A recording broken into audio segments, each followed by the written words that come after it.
Hey everyone, we are out here in the wonderful Oregon weather, and I am joined here with Graham from GBGuns, and I am Ryan with OreGear, for those of you unfamiliar with my stuff. And we've kind of been going over some of our favorite guns that we have. And while this one is fairly new to me, it's a platform that I like and a form factor that I like. So this is an Arsenal SLR 107CR. So it's one of the ones that just has the little itty bitty skinny barrel sticking out the front, just ready to be chopped down. So I just recently got my Form 1 back on this, did the SBR process, chopped it down myself, and I've got it getting to where I kind of want to have it overall. Maybe fine-tuning some things, but playing with it. And you're no stranger to AKs yourself. No. And especially shorter AKs, with kind of what you've been doing with the Dracos on your channel and the WBP links. Yeah. But this, you know, I'm just a big fan of the Circle 10 stuff, big fan of Bulgarian stuff. That's where I got my start. And, you know, once you find something you like, it's just good to kind of stick with it. And that's kind of what I've been doing here. 7.62x39, obviously, with the nice curvature of the mag here. It's got a Midwest Industries handguard on it, which actually I got this used at the store I work at. Right now I've got a Primary Arms 2X Prism on it, and one of the Vickers AK slings, just because it just looks right. And then we've got a pretty mean break here on the front, and should make some for some interesting footage later. But yeah, well, I don't know. What are your thoughts on AKs of this style? Oh, well, I love AKs. I ran AKs in 3-gun. Got laughed at for it, but, you know, platform worked. Sometimes it was accuracy through volume of fire, but ran an AK at front sight. T and I recently went to the Center T AK course. Had a blast there with Brandon Herrera. Nice. And running some of his guns. I think in the shorter barrel, it's still a viable caliber. Yeah. Because you've got that 123 grain or so heavy round. Yeah. So I think it works well. It's handy. Mm-hmm. I've not had a lot of Arsenal experience. Mm-hmm. I see you've got an ALG trigger on there, which yes. I haven't shot before. Yeah. And I have been curious about these primary arms. I know Rob Ski is always pushing his Cyclops combo setup deal. Mm-hmm. So I'd be interested to give that a try as well. Yeah, so I've never been huge on prism sights. The Cyclops being the 1X I actually liked because it was like having a red dot that didn't need batteries. This is a 2X, and hopefully it's a little bit loose on the rail. We're going to fix that before we start shooting again.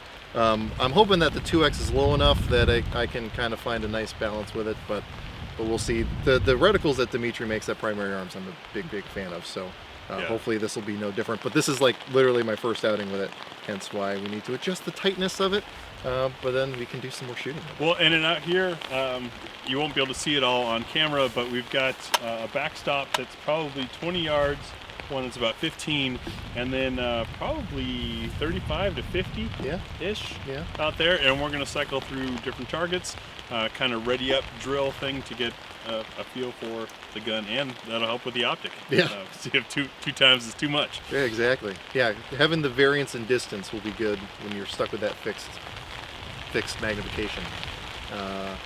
So let's do some shooting. Yeah.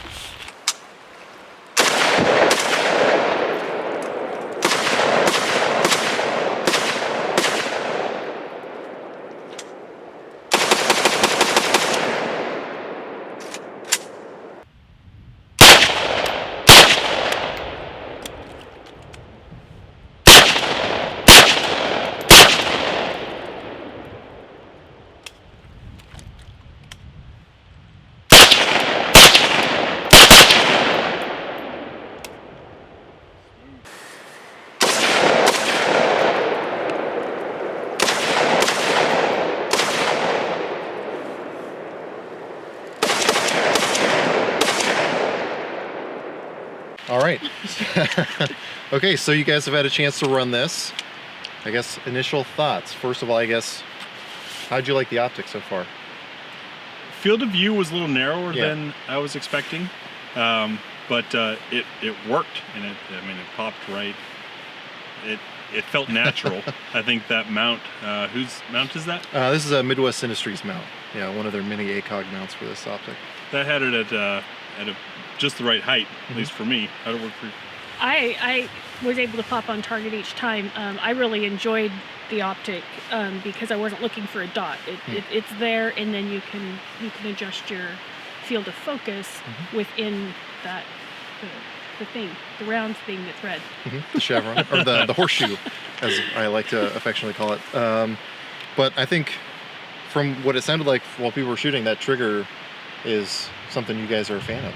Yeah, I had resisted aftermarket AK triggers. One of my earliest videos, I actually had to take it down because of YouTube rules, was how to do your own trigger job on an AK. Just running factory triggers had always felt fine to me. We haven't been big with the Geisley crowd or any of that kind of stuff. So the ALG, which is a Geisley brand. I was like, well, it looks cool, but really, could it be much better? And I gotta say, I think it is. It's pretty awesome.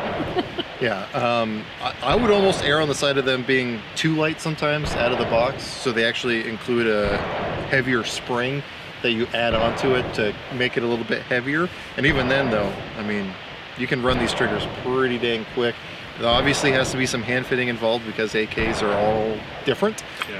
But I really like these, and for what they are too, I think the regular enhanced one is like 65 bucks MSRP, and the ultimate, which is this one, I think is 90 bucks. Which, you know, Tapco G2s are cheap and those work pretty dang well too. But I think there's definitely an improvement on these ones. Plus, in the AK world, especially when you've got a rifle, you're always battling the 922R compliance bit, and putting in a US trigger counts for several pieces worth of US. Exactly.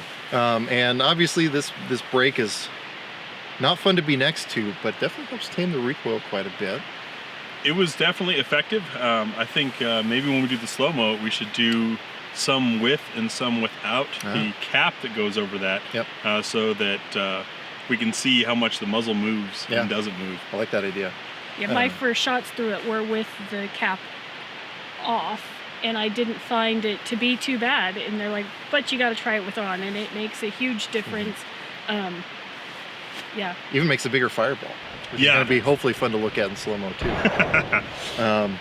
But yeah, there's just, I mean, I'm not going to be the first, or I'm not the kind of person that's going to say that AKs are better than ARs. I think they bring something different to the table.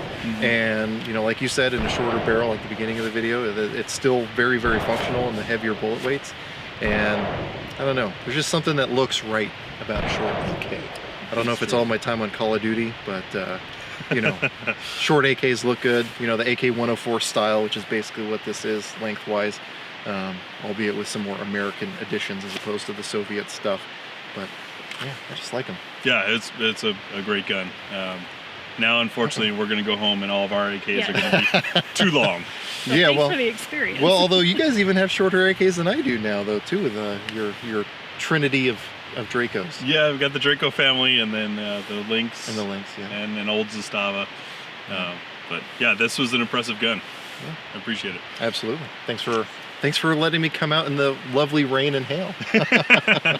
Oregonians. I think I left my hat. Oh, more hail. Yay! Do you need a hat? No, I'm good. We're able to step a little bit closer. I have a pretty wide lens on mine, so the closer we can get, probably the better. Toss on my...